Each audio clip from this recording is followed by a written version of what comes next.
Kita akan berdoa.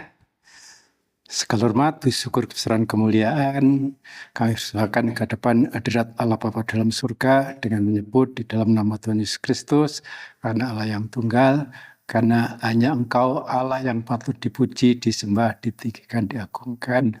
Kami bersyukur kepada Tuhan buat kesempatan yang Tuhan berikan bagi kami untuk kami menerima firman Tuhan. Dengan segala keterbatasan kami mohon kuasa Roh-Mu, kuasa yang tidak terbatas, baik hikmatnya, kuasanya, menyertai kami, menyertai hamba-Mu, sehingga dengan roh hikmat yang dari Tuhan, hamba-Mu bisa menyampaikan kebenaran firman Tuhan, dan kami mohon Roh-Mu berkarya, mengurapi setiap telinga, setiap hati, pikiran, konsentrasi, bagi yang mendapat kesempatan mendengar firman Tuhan, agar juga dapat menerima kebenaran firman Tuhan dengan tepat. Kehidupan kami semua diberkati oleh Tuhan melalui firman Tuhan. Dalam nama Tuhan Yesus Kristus, kami sudah perolehkan doa kami ini. Amin. Salam sejahtera dalam nama Tuhan Yesus. Segala hormat, kebesaran, kemuliaan kita persembahkan hanya bagi Allah Bapa, Allah Anak, dan Allah Roh Kudus, ketiganya yang esa yang kita yakini. Dan kita mempersiapkan segenap hidup ini untuk kembali menyambut firman Tuhan. Dan saya mengajak Bapak Ibu saudara sekalian kembali membaca firman Tuhan dari Injil Markus pasal 5 ayatnya yang ke-1 sampai yang ke-7. Lalu sampailah mereka di seberang danau di daerah orang Gerasa. Baru saja Yesus turun dari perahu, datanglah seorang yang kerasukan roh jahat dari pekuburan itu. Dari pekuburan menemui dia. Orang itu diam di sana dan tidak ada seorang pun lagi yang sanggup mengikatnya sekalipun dengan rantai, karena sudah sering ia dibelenggu dan dirantai, tetapi rantainya diputuskannya dan belenggunya dimusnahkannya, sehingga tidak ada seorang pun yang cukup kuat untuk menjinakkannya.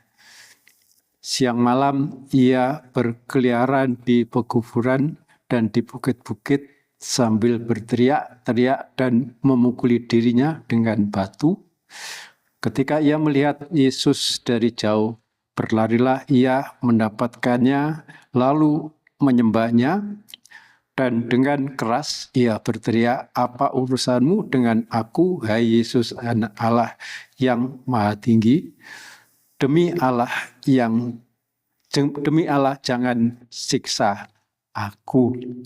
Ya, pada kesempatan yang lalu saya sudah sampaikan bagian ini, kalau Tuhan Yesus itu dalam perjalanan pelayanan berada di Gerasa,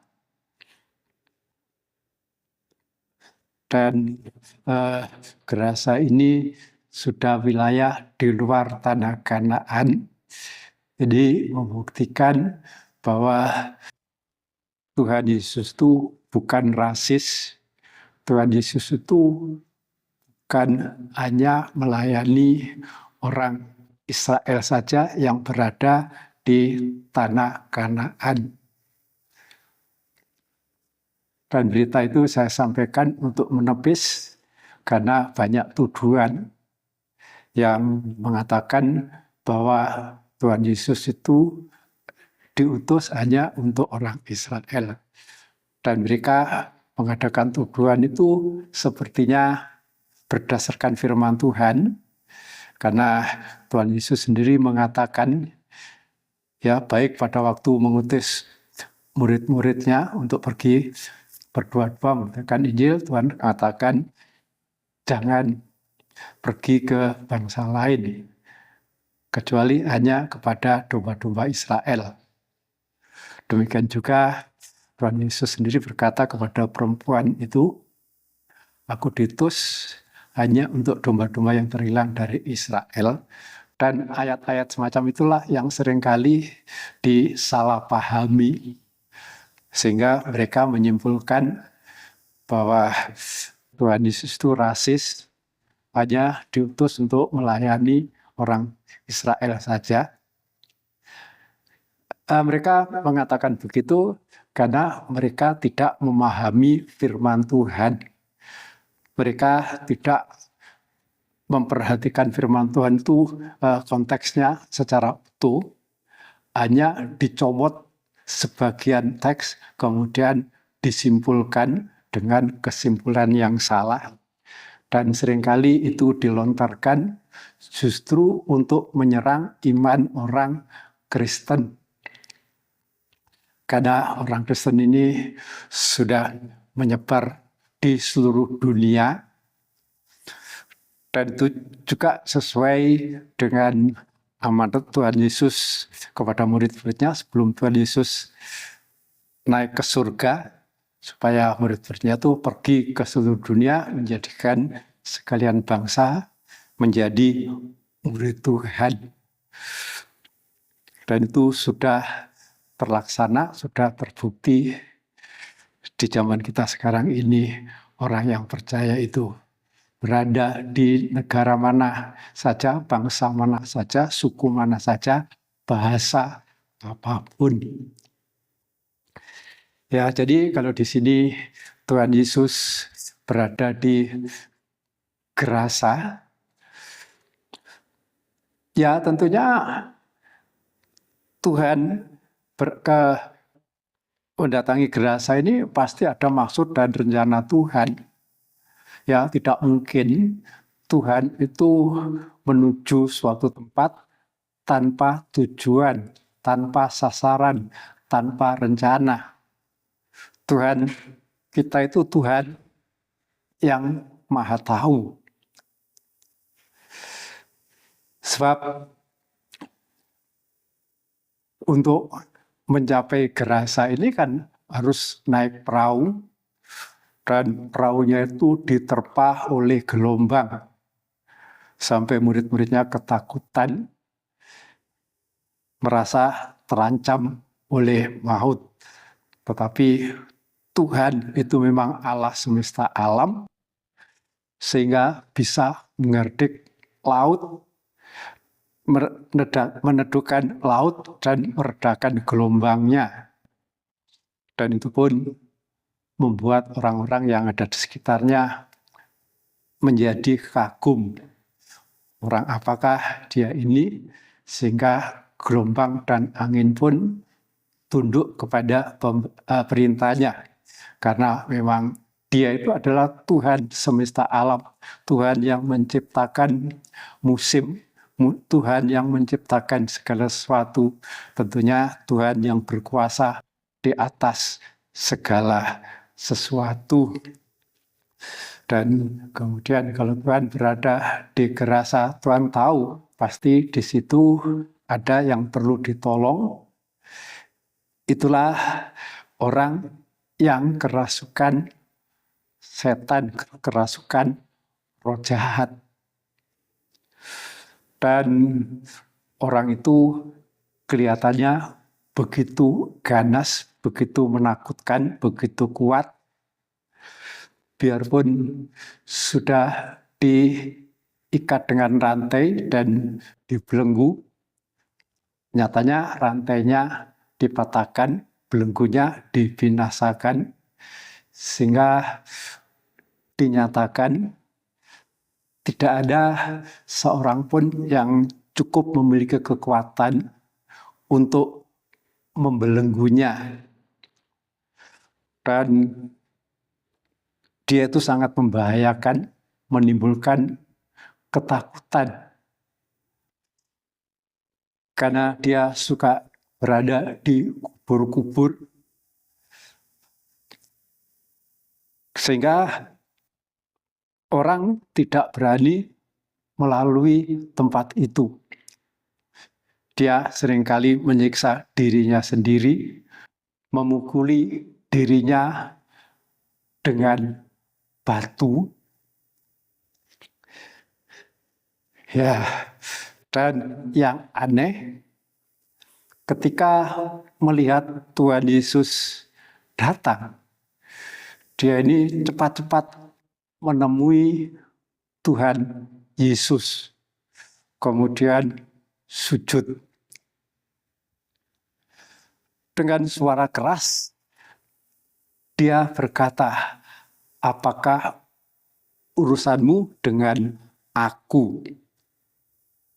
Ya, pada ayatnya yang ke-7 tadi, dan dengan keras ia berteriak, apa urusanmu dengan aku, hai Yesus, Anak Allah yang Maha Tinggi?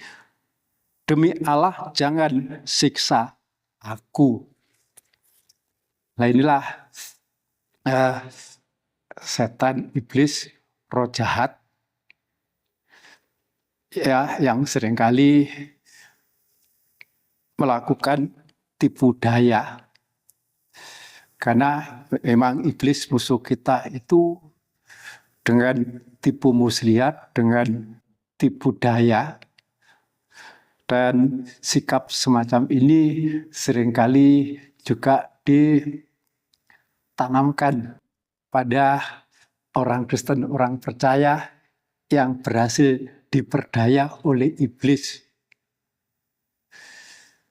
Tahu Tuhan datang, ya tentunya kita sebagai orang percaya mempercayai bahwa dalam ibadah itu Tuhan ada.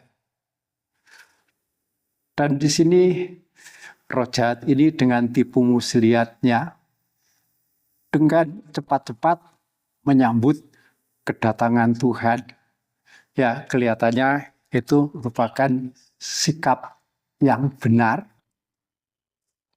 Ya, tidak santai-santai menggambarkan orang Kristen yang kelihatannya dengan bersungguh-sungguh datang beribadah kepada Tuhan dengan penuh perjuangan. Kemudian juga menyembah. Ini tidak salah. Karena memang kalau kita ini datang kepada Tuhan, beribadah kepada Tuhan harus berjuang dengan sungguh-sungguh. Firman Tuhan mengatakan bahwa dalam ibadah itu terkandung janji baik untuk kehidupan sekarang, terlebih untuk kehidupan yang akan datang. Itu sebabnya kita harus berusaha, harus memperjuangkan. Ini dilakukan juga oleh iblis, roh jahat, melalui orang yang dirasukinya. Kemudian menyembah Tuhan. Itu sebetulnya juga sikap tindakan yang dikehendaki oleh Tuhan. Dan seringkali orang Kristen juga terperdaya di sini. Sudah berusaha dengan sungguh-sungguh untuk beribadah kepada Tuhan, untuk menyembah Tuhan. Tetapi tidak sadar sudah diperdaya oleh iblis dengan tipu muslihatnya. Ya, di sini dengan mengatakan bahwa iblis itu dengan suara keras berteriak, apa urusanmu dengan aku, hai Yesus, Anak Allah yang Maha Tinggi? Demi Allah, jangan siksa aku. Nah, di sini terjebaknya, terperdayanya. Sudah berusaha beribadah dengan sungguh-sungguh, sudah kelihatannya menyembah Tuhan, sudah mengenal bahwa Tuhan Yesus itu adalah Anak Allah, tetapi tidak mau diurus. Ya, dengan mengatakan, hai Yesus, Anak Allah yang Maha Tinggi, ya, apa urusanmu dengan aku? Tidak mau diurus itu dengan kata lain, mengikuti maunya sendiri. Tidak mau diajar, tidak mau diperingatkan, tidak mau dididik. Dan orang Kristen yang semacam itu sebetulnya sudah terperdaya oleh iblis. Ya, kiranya firman Tuhan ini mengingatkan kita semua, saya dan Bapak Ibu Saudara sekalian, untuk kita waspada supaya jerih lelah yang kita kerjakan untuk kita beribadah kepada Tuhan itu tidak sia-sia, karena firman Tuhan mengatakan segala jerih lelah yang kita kerjakan untuk kita bersekutu dengan Tuhan itu tidak sia-sia. Kita berusaha untuk menyembah Tuhan itu tidak menjadi sia-sia. Kita mohon roh hikmat dan pengertian untuk mengenal Tuhan dengan benar sebagai anak Allah. Itu tidak sia-sia. Dengan jalan kita ini mau diurus oleh Tuhan, mau diperhatikan oleh Tuhan. Kalau memang kita ini ada kesalahan, ada kekurangan, kita ini siap menerima teguran firman Tuhan, siap menerima ajaran Tuhan, siap menerima didikan Tuhan. Sehingga kita tidak diperdaya oleh iblis. Dan di sini kalau iblis mengatakan kepada Tuhan Yesus, ya, apakah urusanmu dengan aku, hai Yesus, anak Allah yang maha tinggi? Di sini menunjukkan bahwa iblis itu memang tahu Allah kita. Iblis itu tahu bahwa Tuhan Yesus itu adalah anak Allah. Dan firman Tuhan dalam surat Yakub di sana dikatakan iblis percaya bahwa Allah itu esa, Allah itu satu.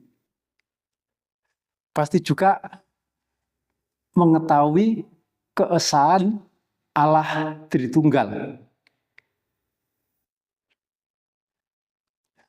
Dan percaya serta gemetar.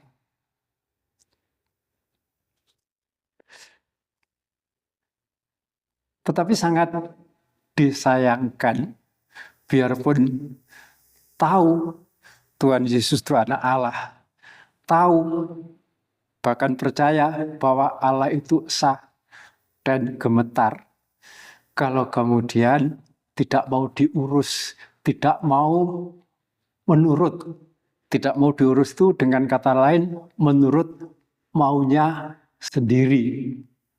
Ya, dan sifat iblis semacam ini seringkali mau ditanamkan pada kehidupan orang Kristen, pada kehidupan orang percaya. Ya, dan itu merupakan sifat atau sikap yang berhasil sudah mempengaruhi manusia pertama. Dengan tipu muslihatnya, dengan memutarbalikkan firman Tuhan. Kalau Tuhan berfirman bahwa semua pohon dalam taman boleh dimakan buahnya, kecuali pohon pengetahuan baik dan jahat, manakala manusia memakannya, maka manusia itu akan mati.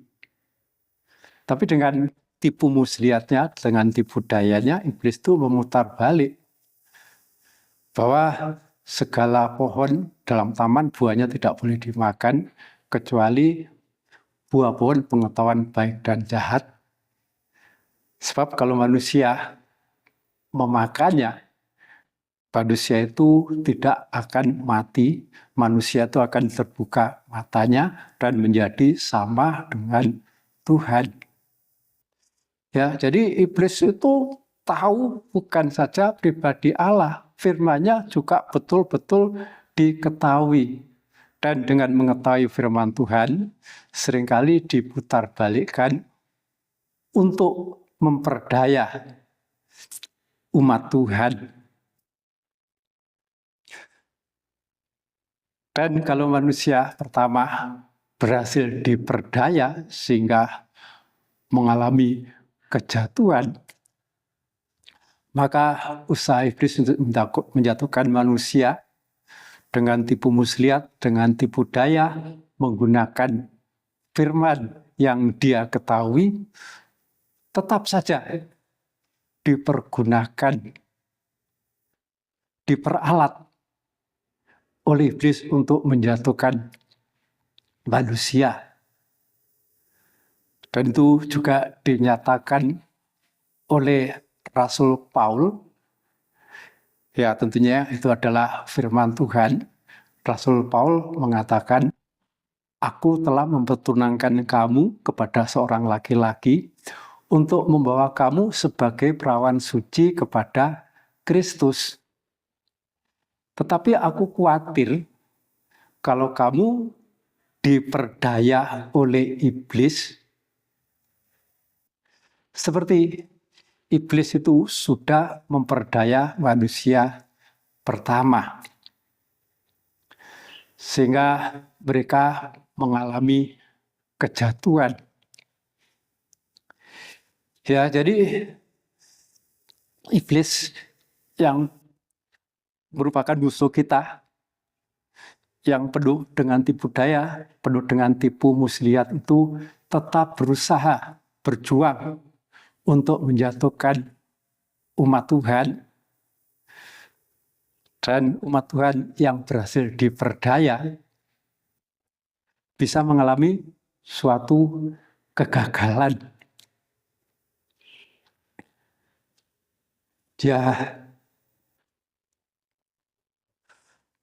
Dan firman Tuhan mengatakan dalam surat 1 Petrus pasal 5 bahwa iblis musuh kita itu mendatangkan penderitaan bagi semua saudara di seluruh dunia. Kehidupan yang berhasil diperdaya oleh iblis itu bisa juga akan jatuh ke dalam penderitaan, jatuh ke dalam penganiayaan. Walaupun ada penderitaan karena iman, karena kita ini mengikut Tuhan, itu merupakan ujian iman. Tetapi ada juga penderitaan yang terjadi karena manusia itu menuruti hawa nafsu. Nah, kalau manusia itu, ya khususnya umat Tuhan, menderita karena menuruti hawa nafsu, itulah kehidupan yang berhasil diperdaya oleh iblis. Dengan iblis itu mendorong kehidupan manusia untuk menuruti keinginan hawa nafsunya. Ya, dan pada ayat 7 sini dikatakan, "Apakah urusanmu dengan aku, hai Yesus, anak Allah yang Maha Tinggi? Demi Allah jangan siksa aku." Nah ini, kalau iblis itu tahu bahwa Tuhan Yesus itu adalah anak Allah, iblis itu juga tahu bahwa Tuhan itu adalah hakim yang bisa menjatuhkan hukuman.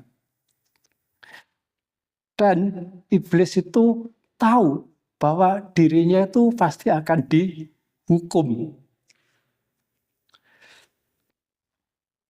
Ya, pemahaman semacam ini jangan sampai itu berhasil ditanamkan dalam kehidupan kita. Kalau kita ini mengenal bahwa Tuhan itu anak Allah, juga kedatangannya kali yang kedua adalah sebagai hakim. Karena kita manusia banyak kelemahan ini, manakala suatu saat jatuh dalam kelemahan, ya dengan kata lain dalam kesalahan, dalam dosa. Kemudian kita ini jangan sampai diperdaya oleh iblis dengan perasaan kita bahwa kita ini akan jatuh dalam penghukuman. Ya, ini iblis tahu bahwa Tuhan Yesus itu anak Allah, hakim yang akan datang, yang memang pasti menghukum. Sebab sebetulnya Tuhan itu tidak menghendaki kita ini jatuh di dalam dosa. Firman Tuhan mengatakan dalam surat 1 Yohanes, di sana dikatakan, jangan ada di antara kamu yang berbuat dosa, tetapi karena kekurangan, kelemahan, keterbatasan manusia, seringkali juga jatuh dalam dosa.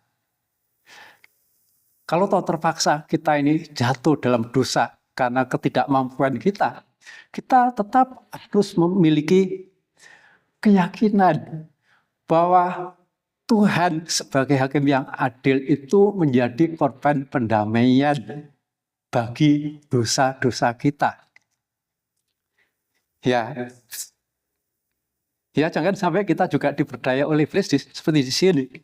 Karena sudah jatuh dalam dosa, kemudian memvonis diri, sudah tidak ada kesempatan diperbaiki. Sudah tidak ada kesempatan untuk ditolong oleh Tuhan. Tidak. Firman Tuhan dalam kitab Perjanjian Lama, dalam kitab Nabi Yesiel pasal 18, di sana dikatakan, apakah Allah itu menghendaki kematian orang fasik? Bukan, tidak. Allah itu menghendaki pertobatan orang fasik supaya hidup. Ya, patut kita bersyukur kepada Tuhan. Ini menjadi pengharapan kita. Karena kehidupan manusia yang banyak kelemahan itu seringkali jatuh dalam dosa. Kalau tidak mengerti kemurahan Tuhan, ya akan dimanfaatkan oleh iblis yang bersuara dengan mengatakan karena kamu sudah jatuh dalam dosa, maka kamu tidak ada kesempatan untuk diperbaiki, kamu tidak ada kesempatan untuk ditolong, kamu tidak ada kesempatan untuk diangkat. Itu adalah suara-suara dari iblis yang berbisik dalam suara hati kita. Tapi marilah melalui firman Tuhan ini kita mencari firman Tuhan. Memang Tuhan itu tidak menghendaki kita ini berbuat dosa. Tetapi karena kelemahan terpaksa kita jatuh dalam dosa, kita harus meyakini bahwa Tuhan menjadi korban, itu korban yang memperdamaikan segala dosa-dosa kita. Dan kalau iblis mengatakan, ya kalimat terakhir dari ayat yang kita baca tadi, jangan siksa aku, karena iblis tahu bahwa bagi iblis itu memang tidak ada kesempatan untuk bertobat. Dan karena tidak ada kesempatan untuk bertobat, ya hanya tinggal tunggu waktunya saja untuk dihukum. Ya, itu sebabnya melalui firman Tuhan ini biar menyadarkan kehidupan kita, supaya kita memegang firman Tuhan, sehingga kehidupan kita tidak diperdaya oleh iblis. Ya, kita akan berdoa bersyukur kepada Tuhan atas firman yang telah kita terima pada kesempatan saat ini. Kami bersyukur kepadamu ya Tuhan, Engkau Allah kami yang baik, yang kasih setianya tidak berkesudahan, yang memberi pengharapan kepada kami, untuk kami menerima pengampunan segala dosa, manakala kami jatuh dalam dosa karena kelemahan-kelemahan kami, karena kekurangan-kekurangan kami. Karena Engkau tidak menghendaki seorang pun binasa, Engkau menghendaki segalanya berbalik dan bertobat untuk menerima keselamatan, untuk menerima hidup yang kekal. Jangan kami sampai diperdaya oleh iblis, manakala karena kelemahan kami jatuh dalam dosa, kemudian beranggapan tidak ada lagi kesempatan untuk diampuni, beranggapan tidak ada lagi kesempatan untuk diangkat. Karena memang itulah yang akan terjadi atas iblis. Tuhan, terima kasih. Hamba-Mu sudah berhenti berkata-kata akan firman-Mu. Dengan keterbatasan hamba-Mu, hamba mohon kuasa Roh-Mu berkarya, mengajarkan, mengingatkan firman yang telah kami dengar.